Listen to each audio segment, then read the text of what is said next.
Now about the pregnancy and baby.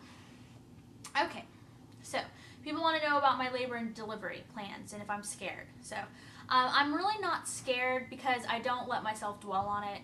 There's no point. So I'm not scared. I probably will get scared right before, but at this point, it's just so abstract that I'm not scared about it. The only thing I'm scared about are things maybe that I don't want to happen. So, which I'm going to get into. So as far as my birth plan so far is I haven't gone over it completely with my doctor.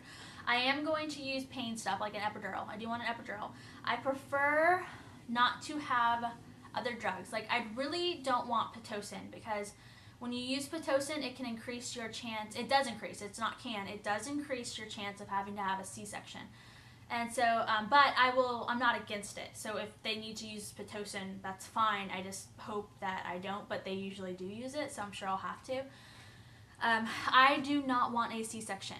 That is my biggest fear. If I'm scared about anything, it's having to have a C-section. I'm not against C-sections. I think you have to have them sometimes, but I do think that nowadays, a lot of C-sections are the doctors decide to do a C-section kind of before they need to. And people forget that C-sections are major surgery. They are major abdominal surgery with all the risk. When you have a C-section, you can't even pick your baby up right at first. Your baby has to be handed to you because you can't risk, hurting yourself. And a C-section for me, if I have a C-section, you guys will know it was a last resort and that I was not happy about it. And I will not say I'm against them because you need C-sections sometimes. So it's not like one of those situations, those people who are just against something for the sake of being against it. I'm not. If I have a C-section, I want it to be because it is medically vital that I have one. And otherwise, I want to have vaginal birth. So here's to hoping. And then let's see. So that's about the only thing I'm scared of is having a C-section. I just don't want one at all. Like I don't even know how to express like how much like I am fearful of that. And like I said, it's not. I know a lot of people are probably gonna be like, oh, it's okay. I had one. It wasn't that bad. I'm not worried about that. Like I know it won't be that bad. I heal really well. I have lots of friends who've had them, and they're all fine. It's just I don't want one. It's just me. I just don't want one. So that's pretty much my only plan is C-section at very last resort.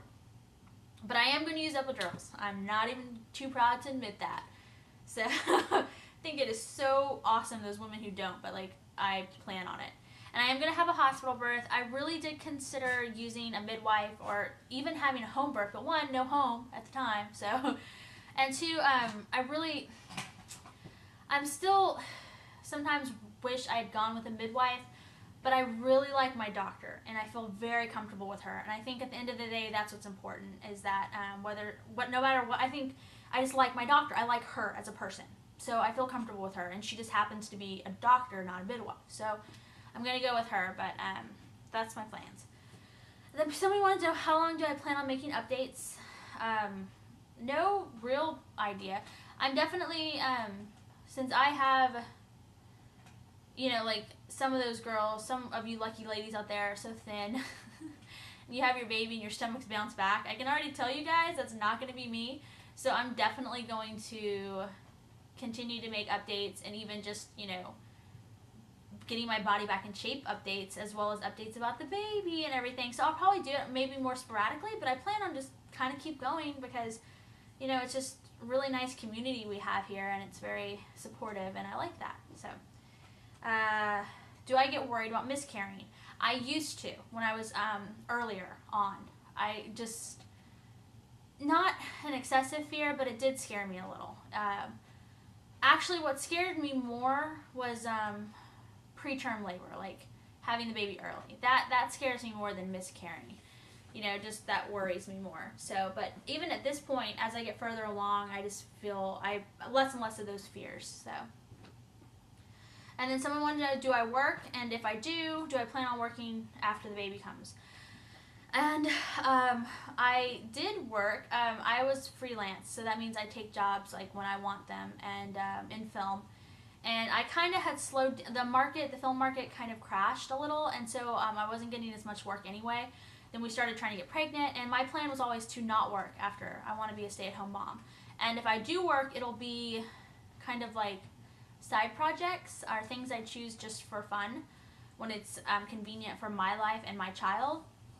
So no, I don't really plan on working. And I'm very fortunate that, you know, and things change. I might have to work, you know, but right now in our financial situation, I don't have to work. So that's kind of our plan. I just really, when I was younger, I planned on working a lot longer, but then as I got older, my priorities changed and my focus became on children and family, and so that's what's number one. And like I said, if I have to work, I will. And but I just really want to just be with the baby. So maybe that'll change. I might get bored. I don't know, or need a break. But for right now, that's what I want. How long did I try to conceive? Not very long at all. We actually started trying in November, but we didn't really do it right. I didn't really know my timing or ovulating or any of that stuff. So we really, I say we started in November, but I guess we actually started doing it the right way in December. And I guess my cycle, that was November, December.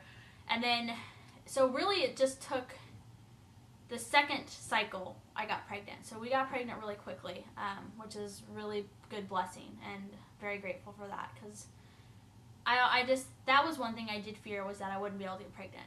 No reason, I just was scared of that, and then I got pregnant so quickly. It was just like no big deal. So very, very, very happy about that.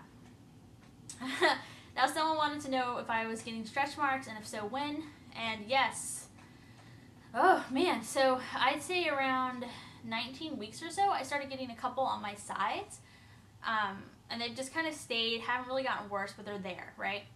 And then the last few weeks, I've noticed them underneath my belly.